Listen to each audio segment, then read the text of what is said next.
as you well know, that Prime Minister Modi and President Trump feel the same way about the war in Ukraine. They want it to end. That's the major objective.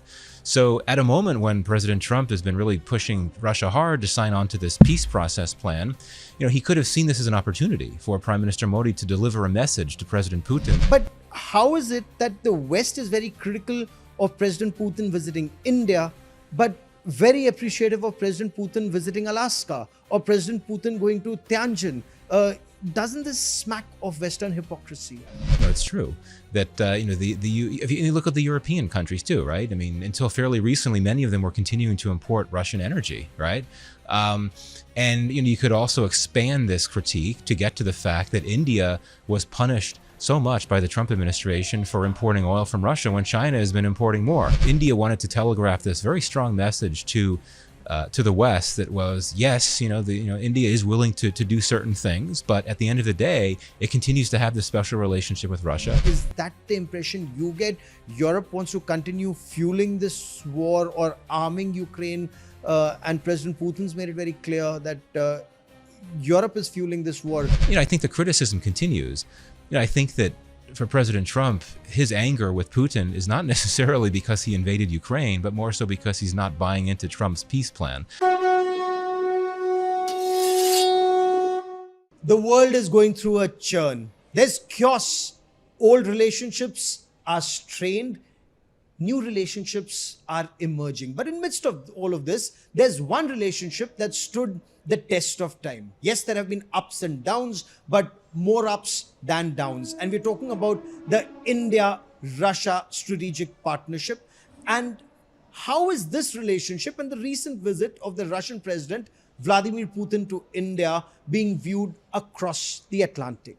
With me from the Atlantic Council is Michael Kugelman, someone who keeps a hawk eye on developments in this region. Michael, welcome on the Chakravyuh podcast. Thank you. It's great to be here with you. How is the US viewing President Putin's visit to India and what emerged from it? The key takeaways, according to you, Michael? Yeah, so we all remember what happened when Prime Minister Modi went to China some months ago to meet with President Xi and President Putin, and President Trump reacted very negatively on social media. So yeah, I think that there was an expectation that he would react negatively to this visit. So far, he's been fairly quiet, so far as I know, but I'd say this, there's a way that the US could have responded and a way that it likely will. In terms of how it could have responded, let's remember, I mean, as you well know, that Prime Minister Modi and President Trump feel the same way about the war in Ukraine. They want it to end. That's the major objective. So at a moment when President Trump has been really pushing Russia hard to sign on to this peace process plan, he could have seen this as an opportunity for Prime Minister Modi to deliver a message to President Putin that would be useful for Washington, because we know that the Prime Minister expressed the fact that we need to look to diplomacy and dialogue to end the war. So it could have been seen as a good thing, but I do think that in Washington the view is likely, well, here's another case of India inviting Putin to New Delhi and taking advantage of this visit to bolster Putin, to bolster the relationship, to strengthen the partnership, to look to furthering cooperation with Russia at a moment when the Trump administration is really pressuring Russia hard, including trying to get its top commercial partners to do less business with it. So I suspect the reaction was not positive. But how is it that the West is very critical of President Putin visiting India, but very appreciative of President Putin visiting Alaska or President Putin going to Tianjin? Doesn't this smack of Western hypocrisy? Yeah, no, it is. I mean, it's double standards, hypocrisy for sure. But this is just how it is, unfortunately, right? And I think that it's the optics and the imagery that goes with this, right? The fact that these two leaders, Modi and Putin, they like to hug, right? So we knew that there was going to be that bear hug. I think it's that type of thing that doesn't go over well, and the fact that this is we could talk about this. This is a bit of a challenging moment for the India-Russia relationship, but clearly the objective of both sides, and including Prime Minister Modi, is to take steps to ensure that the relationship remains strong. And President Trump does not take a hostile view toward Russia, particularly compared to Joe Biden, True. right? And he's expressed his admiration for President Putin in the past, but it's the fact that you have a war going on and the fact that right now Trump really wants Putin to buy into this peace process plan. I think it's the timing and also the optics. I think that's is why you would have the negative reaction in Washington. But if I stay on the subject of the Western hypocrisy, President Putin in that exclusive interview, that global exclusive interview to India Today, he exposed the American hypocrisy, where he said America is putting pressure, additional tariffs on India not to buy Russian oil. America continues to buy uranium, fertilizers, and it's trade worth billions of dollars every year between America and Russia, and Europe and Russia. Yeah, I mean, first of all, I am not one to give President Putin the benefit of the doubt when it comes to credibility. My apologies, but what he said is not wrong. It's true that if you look at the European countries too, right? I mean, until fairly recently, many of them were continuing to import Russian energy, right? And you could also expand this critique to get to the fact that India was punished so much by the Trump administration for importing oil from Russia when China has been importing more. Absolutely. But what I would say on that, well, two things. One, India has dramatically expanded its oil imports from Russia since the invasion of Ukraine. I mean, the data points to that, and that's so the administration is right on that. The other issue here, and this gets to how the U.S. looks at China, which maybe we'll discuss separately.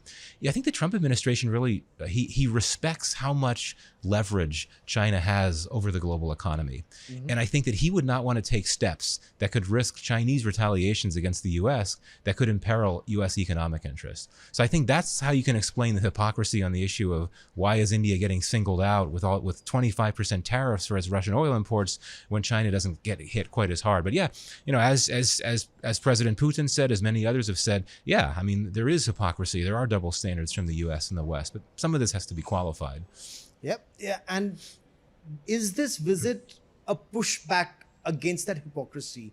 That warm hug, or the two traveling in the same vehicle together, is that telling the West, you may want to impose tariffs on India, or you may want to bully India, but in 2025, India will not get bullied? Is that message being sent across? Yeah, I mean, clearly there was a message of defiance that was meant to be directed at a very specific audience, that being Western governments, including the U.S. government for sure. But I think that it was also, that message of defiance is all the more important given the timing. I mean, just in the days preceding Putin's visit, India did reduce its oil imports from Russia after new U.S. sanctions on Russia went into effect. And so I think that India wanted to telegraph this very strong message to the West that was, yes, India is willing to do certain things, but at the end of the day, it continues to have this special relationship with Russia, and it's fully committed to that. And I think that was very clear. I mean, that message was very strongly sent during this visit.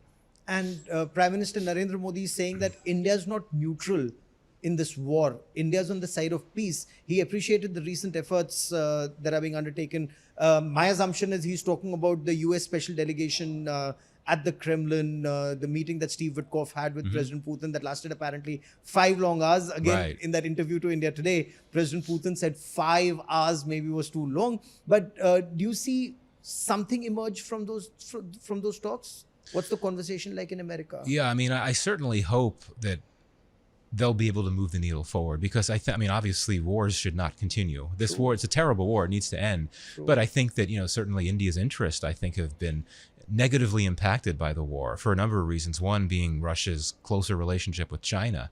I think that it's going to be difficult. I'm not an expert on Russia. I'm certainly not going to try to get into Putin's head, just like I would never try to get into Trump's head. These are leaders that are very hard to figure. I would be skeptical if we actually get to a point where the peace process begins. Of course, if the peace process does begin, then the U.S. will take the heat off of India for sure. Yeah. We know that. I mean, the U.S.-India relationship would improve, and by extension, the India-Russia relationship would improve as well. Oh, absolutely. Because I've covered this war in Ukraine. It's terrible, terrible. We've covered it from the Russian side too. Nobody would want, more than the people there and us and the world, that this war ends. But are the US and Europe no longer on the same page? Is that the impression you get? Europe wants to continue fueling this war or arming Ukraine. and President Putin's made it very clear that Europe is fueling this war. If France is talking about 100 more Rafales or 100 Rafales in the next 10 years for Ukraine, or longer range missiles that countries are talking about, though they're no longer getting these missiles, the Patriot missiles from America. But are US and Europe not on the same page? Well, I mean, I think it's there definitely have been some differences between the U.S. and its NATO partners in Europe. Part of that is a reflection of broader tensions between the U.S. and its NATO allies with the new Trump administration in power. So I think that sort of has affected this dynamic. But yeah, I mean, you look at the intensity with which European capitals have been criticizing Putin and the war. There's been, of course, a controversial op-ed that was published recently that was by 3 different European ambassadors, and it took a very strong view, very critical view of Putin. And yet, on the U.S. side, I think the criticism continues. I think that for President Trump, his anger with Putin is not necessarily because he invaded Ukraine, but more so because he's not buying into Trump's peace plan. So clearly, the U.S. position is that it's time to stop fighting. I mean, Trump may change his mind. He may do that. But for the Europeans, this is a European war in a geographic sense, right? This war is on Europe's doorstep. For the U.S., you have the luxury of geographic distancing. But it has significant bearing on NATO because this is on Europe's doorstep, but it's on NATO's doorstep. And the U.S., despite all its complaints about NATO and the Trump administration, it's still a NATO member. So ideally, the U.S. and its NATO partners would be seeing more eye to eye on this. Maybe if there's indications that this peace process will actually get off the ground, which I don't know if will happen, maybe that would make the Europeans come a bit closer to the U.S. position. Though President Putin, by all accounts, has made a couple of things very clear. He will keep the Donbass region, which is unacceptable to President Zelensky and to the European partners. And he does not want any foreign forces on Ukrainian soil. And he wants a cap on Ukrainian armed forces and their weapons and systems. So where is the meeting ground? Where is the common ground for that peace process to start? Or is that your apprehension that this will end up remaining an endless war? I mean, 2022, February till date, the war still continues. Yeah, right, exactly. I would subscribe to your latter explanation that the initial conditions that President Putin have set, to me, seem very unrealistic from a Ukrainian perspective, from a European perspective. A lot of this depends on who is actually a party to the peace process. Yes, the Ukraine and Russia, the belligerents, but, will the U.S. be at the table? Will Europe be at the table?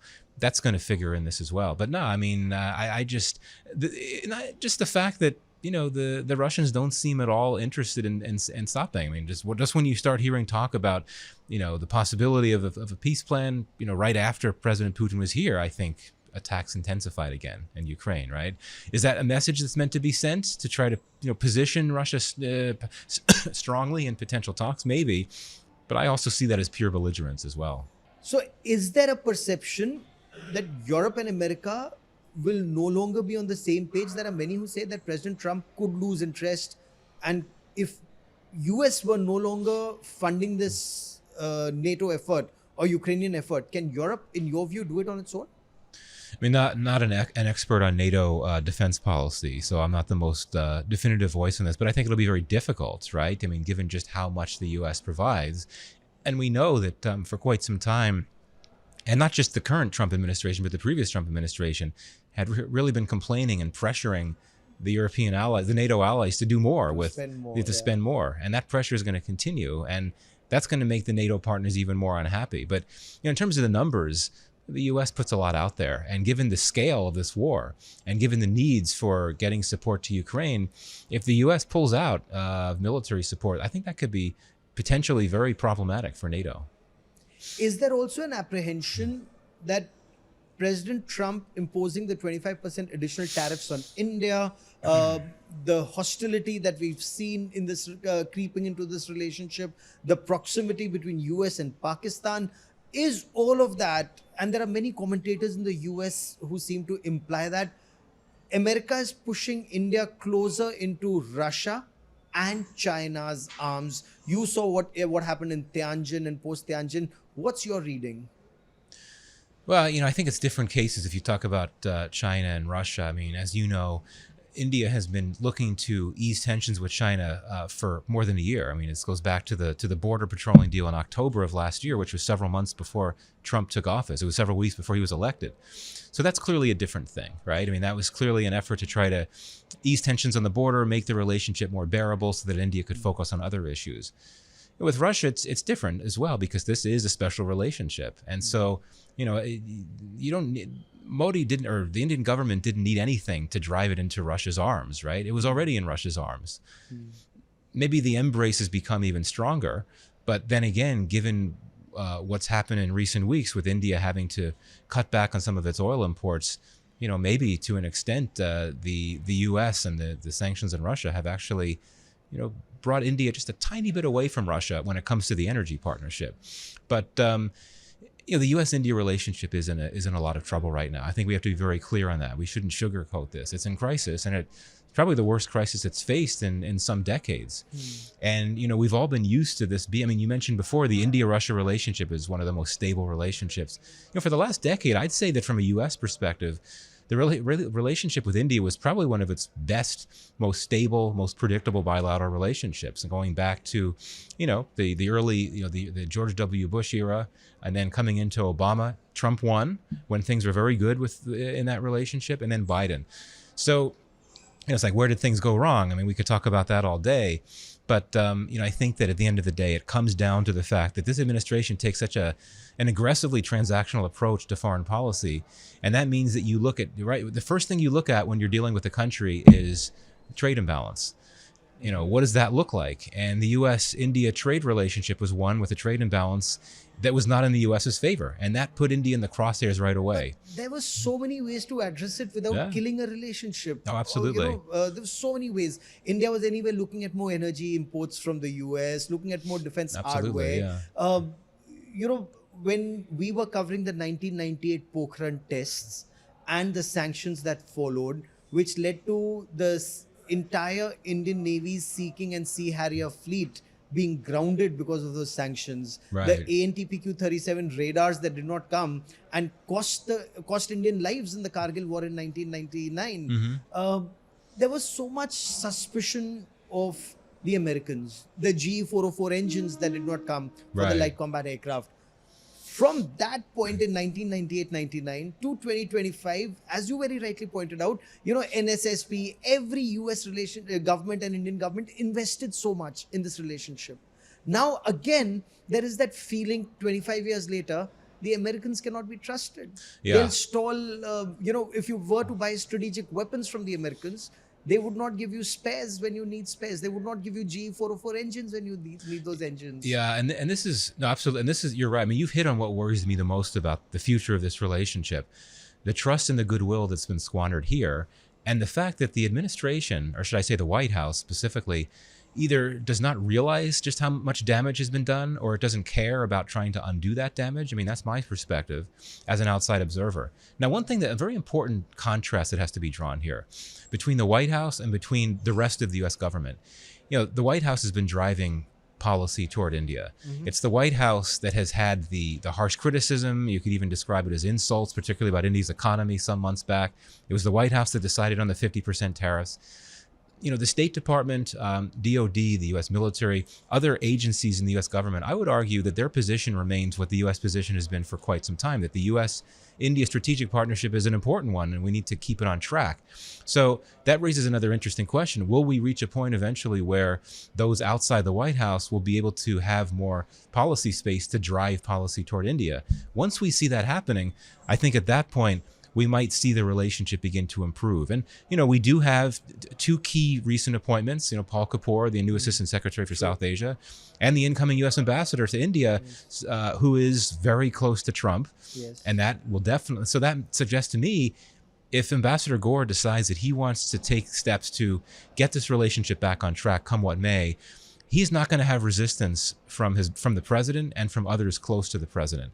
The flip side of that is that if Ambassador Gore, for whatever reason, feels that there's problems and that he's worried and he does not want to push toward improving the relationship, the president likely would be okay with that. But if you look at the Senate confirmation hearing testimony that Ambassador Gore gave, it was very positive. He was sounding like an official would have sounded 2 or 8 or 10 years ago. All the things that you would expect that have not happened recently. How to look at that criticism in India and from former Bangladesh Prime Minister Sheikh Hasina and those close to her, that her being ousted was the handiwork of US deep state. And, if the US really cared, they wouldn't have destabilized, this region the way it did. Whether US engaging with Pakistan and a radical Islamist army chief in Pakistan, the way he's viewed, and bringing in though a Nobel laureate, Muhammad Yunus, but backed by radical Islamists again. Yeah, I mean, there's always going to be conspiracy theories that implicate the U.S. because of its clout, and because if you look at the history of U.S. policy in the region, I mean, there has been significant numbers of U.S. covert efforts. I know not just in this region, but across the world. Yeah, but no, I think that it's easy to make that argument in this case for those that believe it, and I don't believe it at all, because of how things played out. I mean, we remember that there was a U.S. ambassador in Dhaka who was quite open in his criticism of the Hasina government, and I think that's something that was unusual in the minds of many in Dhaka with the Sheikh Hasina government. Look, I think that to make that accusation, it takes away the agency from these young people, and you could argue that some of these young people were radical in their views. But generally speaking, these were young people. These were peaceful protesters who were so furious and angry about what had happened. The UN said that up to several thousand people may have been killed by Hasina security forces. So naturally, there's going to be a mass uprising. Anyway, I do not buy into this conspiracy theory, and I think it's not surprising, but it's going to be there. Hasn't Bangladesh gone from bad to worse? How would you view what's happening in Bangladesh now? I mean, I think that there was a lot of hope once the new government took over. There was a lot of very high expectations that the country would be democratized again, that stability would return, that there would be this reformist process that would depoliticize institutions. But I think the problem is that there was this government that came in that was led by people that don't have any experience serving in government, whether you're talking about Dr. Yunus himself or the student protest leaders, several of whom took seats in the government. There were technocrats serving as advisors. Or the radical Islamists who now call the shots in Bangladesh, where minorities, including Hindus and Christians, are being killed, not being allowed to pursue their religion, where there's a Hindu priest who remains in jail even now.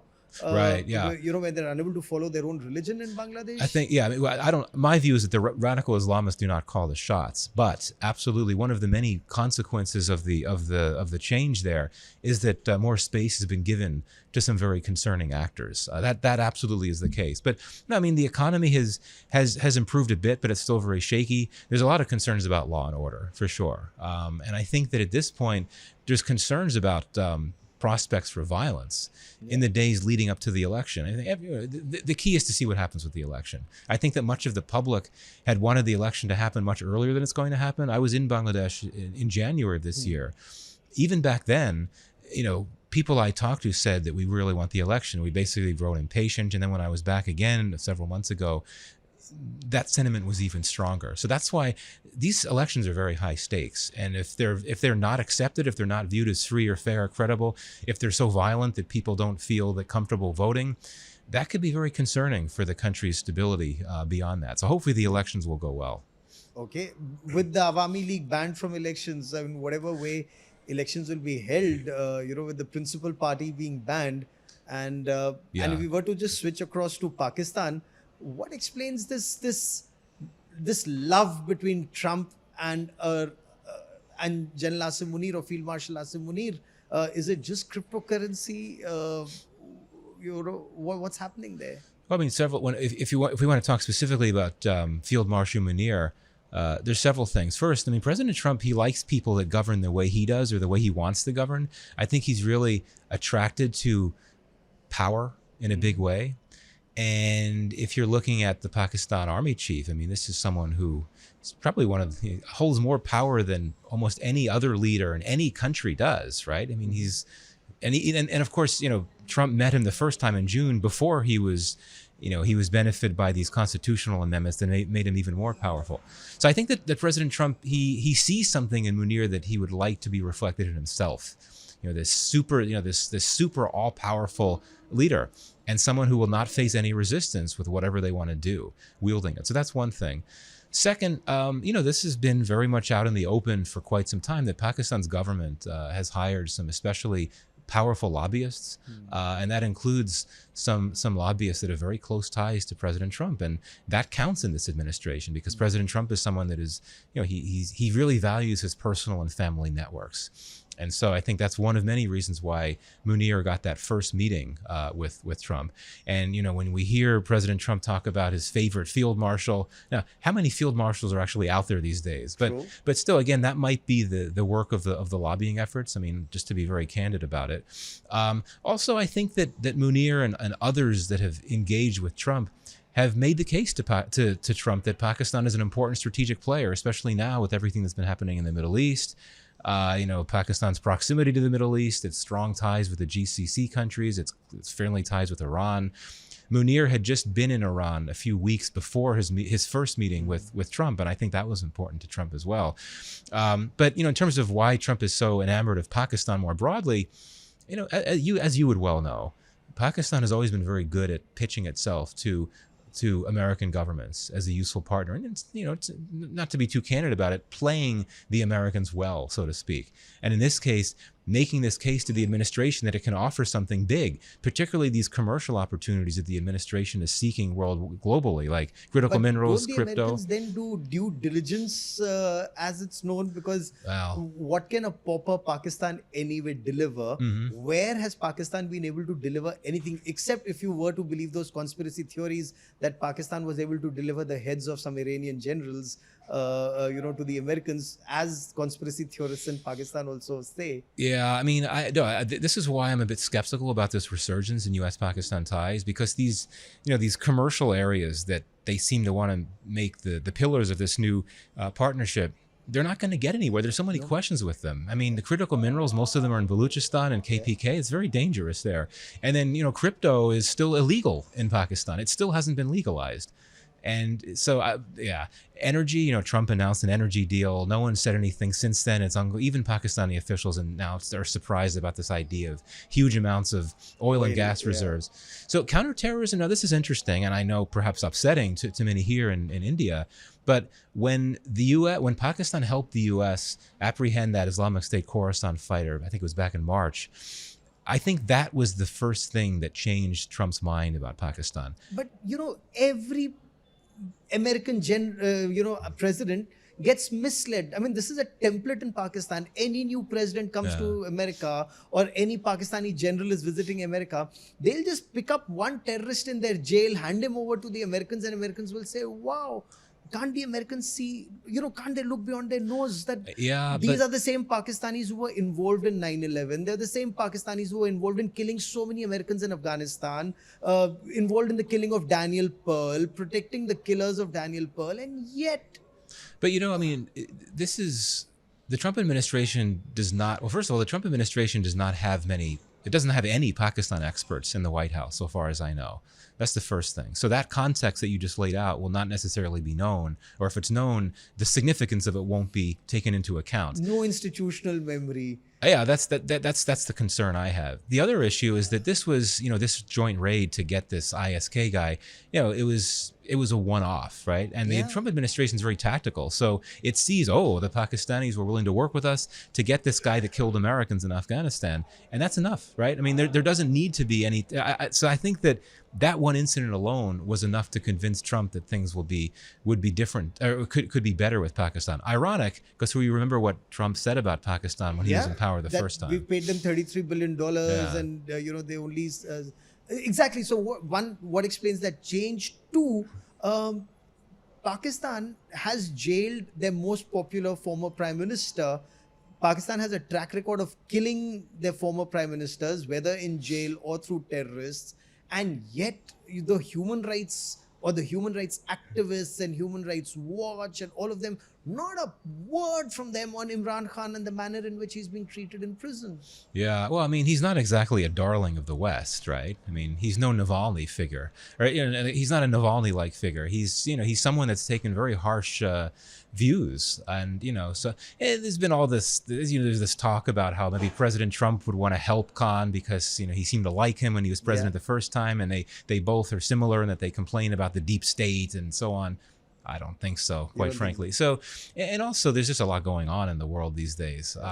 So this is just, I mean, yes, Khan is prominent. He's famous. And, he is known in the West from his athletic days, but, from his cricket days. But as a politician, it's been very different because, he's threatened to shoot down drones and he seemed to celebrate the Taliban's return to power. He's known as Taliban Khan. Yeah, exactly. And you know why? It's because the TTP had appointed him as a negotiator on their behalf in talks with the government. That's not a good company to be in, I think, if you're Imran Khan. Anyway, so yeah, so this is why I'm not surprised. I think it's wrong. I do think that he is being imprisoned for political reasons. I think ideally he should be freed. He's not going to be freed anytime soon, in my view. But, I just think that he's not that figure that's going to get this huge groundswell of support from Western governments. Do you think he'll survive in jail? Do you think Asim Munir will let him live?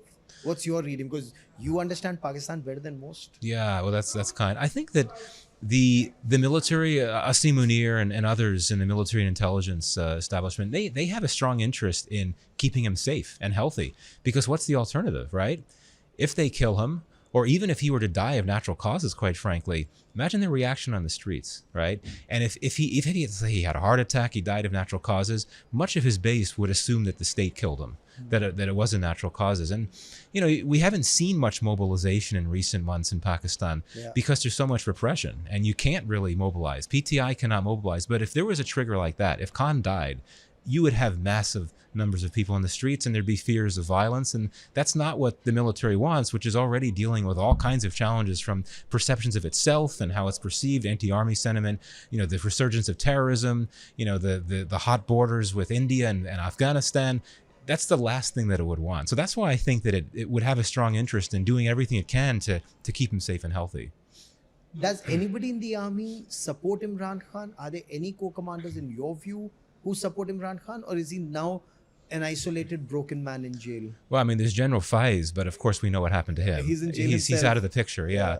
I mean, my understanding in earlier times, I'm not sure if this is the case as much, but I do think it still prevails to an extent, that some within the lower and middle ranks of officers retain sympathies for Imran Khan. I'm not sure if that dynamic has changed more recently because, of course, it's now been several years that he's been in jail. But he's an extremely popular figure across the board. And that includes many within the military that respect him for, of course, what he did as an athlete and also for his anti-corruption pitch as a political figure. The charity work that he does. He's not the typical politician in many regards. But I think that in terms of senior leadership within the military, I think across the board there's a consensus about him right now, about Khan, that he should be in jail. That he should remain in jail. That he should remain in jail. Or be given an opportunity to do something else, like go into exile, agree to stay quiet, go into house arrest, agree to stay quiet. I wouldn't be surprised if he's been offered either or both of those options, but he would not accept that because he would never stay quiet. And he would never stay. No, because the hatred the two share for each other, Asim Munir and Imran Khan, the impression is only one of them will live. If in case Imran Khan were to come out of jail and come to power, he'll ensure Asim Munir doesn't live or doesn't stay in Pakistan. And since Asim Munir has power, he'll ensure that Imran Khan doesn't come out of jail. So he's in jail in solitary for a long time or till he lives. Is that your Yeah, I mean, I just don't see. I find it hard to come up with a scenario under which Khan is out of jail. I mean, if he were willing to agree to one of those, those middle ground offers to go into exile, to go into house arrest, this has happened before with Pakistani political prisoners, but that's not him, right? He's not going to shut up, to his credit. And as long as the field marshal remains in his post, and we now know that he could be there for life, who knows? That Khan will likely be in jail for quite some time. And I will say, as a caveat, Pakistani politics are very unpredictable, and there could be some type of black swan event that takes place that suddenly puts Khan in a position where he could be freed. But I think that's quite unlikely. And you saw the ISPR press conference the other day. What was your reading of that? I mean, for Khan to be described, even if indirectly, as a security threat, or as a traitor, like Mujib. Yeah, that's incredibly that's incredibly serious, strong language for ISPR to use about Khan. I think it reflects the fact, their own frustration that he, or I guess he through his X account, we don't know who's operating his X account, has continued to be really harshly critical of the military. And I think the military is not used to that when it comes to these folks. Some have argued that this means that maybe the military would want to take a harder line against Khan in prison. I don't think that's the case for the reasons I mentioned before, but it doesn't bode well. I mean, that's like unusually strong language to come from ISPR. And which brings me back to their history. And armies usually do follow a template. Take a look at what General Ziaul Haq did with Zulfikar Ali Bhutto, Musharraf did to Benazir Bhutto. She was assassinated through terrorists. Zulfikar Ali Bhutto was hanged in prison. Imran Khan could die of natural causes / heart attacks / whatever ails him / be killed in prison. Yeah, that's my very point. And, if he were to pass away of natural causes, much of his base would not believe that he passed away from natural causes. But has his base been broken? The systematic post-May 9th offensive by the army, leaders jailed, or as Pakistanis say, software updated, cadre handled. I think the biggest concern for PTI is not the base, which remains strong, but more the leadership, which I think has become fractured. This was a party that revolved around Khan. He's a cult of personality. And once he's out of the picture, he's trying to stay in control in jail, but that's hard to do. It's been so long now. You've seen what's happened to the other leaders. I mean, some of the other leaders like Qureshi are in jail. Others are have left the party. Others are too afraid to be out there. And I think the party is rudderless. And so you look to some of these figures like the KPK government, you don't necessarily know if their views reflect the views of the wider party. But the base is frustrated. I think the base is unhappy about the leadership. And the base is also frustrated, and this is very concerning. The base is frustrated that it cannot be in a position to mobilize and show its support for Khan because of the levels of repression. And that could, over the longer term, become a social stability threat, right? If you have all these people, mostly young people, angry, not able to protest, express their anger, what could that mean down the road? I'm not saying there's going to be an Arab Spring-like movement in Pakistan. It's not the type of country where that would happen. The military would preempt it before it could even take place. And there are also a lot of divisions as well. But anyway, I'm concerned about the long-term implications of all these people who support Khan, knowing he's not going to be coming out of jail anytime soon, knowing that sentiment is going to be bottled up, not being able to channel that sentiment peacefully. I'm not saying that's going to lead to radicalization, but I do worry about implications for stability. So where do you see more trouble for Pakistan, on the Durand line or the Radcliffe line? Oh, definitely the Durand line. Line. I mean, I said the other day that if the next conflict in South Asia could be between Pakistan and Afghanistan, not a conventional conflict, but my sense is that Pakistan has concluded that it has no choice but to stage kinetic activities in Afghanistan to go after these terrorists that have been coming into Pakistan. And, there have been talks, as you know, mediated talks continuing. I hope those are successful, but if they're not, and I doubt they will be, I think there's a good chance that Pakistan could try to do something. And then the Taliban, which of course is no longer Pakistan's asset, could easily leverage its capacity to draw on radicals, not just TTP radicals, encourage them to stage attacks across Pakistan. That could then lead to cycles of Pakistan retaliating. It could be very ugly and very tragic. I hope it doesn't come to that. Could Pakistan break in the way they want a greater Pashtunistan, or they want a separate Baluchistan as a country? Could it lead to that? No, I don't think it would go that far. I think this would be limited to the status quo in terms. But I just worry that we could see significant levels of violence, including terrorist attacks, as retaliation from Taliban-sponsored militants. And then you have to worry, quite frankly, because it's not a good scene. I've been worried about this for quite some time. So clearly, US gets nothing out of Karachi port or the Pasni port or Baluchistan. No rare earth material coming from there. I mean, I can't imagine the Trump administration being interested in that offer, if it really is an offer. I mean, this gets back to what we were talking about before, given that the critical minerals are in dangerous spots that the administration would not want to try to get at, and private companies too. But I think it's just a bit too much to ask. And do you see there'll be a great game between China and America in Pakistan? Well, that depends on what the U.S. approach to China is, right? Trump has not taken a formal position on China yet. At times, it seems like he wants to try to reach an understanding with China. He may want to do that for a The number of G2. reasons. Yeah, the G2. I mean, I mentioned this before. He recognizes China has leverage over the global economy, and he's going to want to step back and try to see maybe how he can work with China. And if that's the case, I don't think he's going to be fixated on great power competition with China. Economic competition, yes. But, in Pakistan, China is so entrenched in terms of its presence with its investments that the U.S. can't really hold a candle. And there's things that the U.S. could try to do, such as drawing on the Development Finance Corporation to bring an investment there. And that there could be an opportunity there in critical minerals too. But again, China, even with the setbacks to CPEC, China is just so far ahead of the game. Yeah. Even though not much is happening, but while we'll have another discussion on CPEC, there's so much I want to learn from you on CPEC. On India-US relationship, do you see it return on an even keel anytime soon, or will India have to wait out the entire Trump tenure? If there's a trade deal, that'll help. That would be a confidence building measure. I think that would make it easier for the two sides to look to work on other issues together. But I don't know if that deal is imminent, right? If both sides, or the US side for so many weeks has been saying we're close, but even after all those weeks there's still no deal, that may be a bit concerning.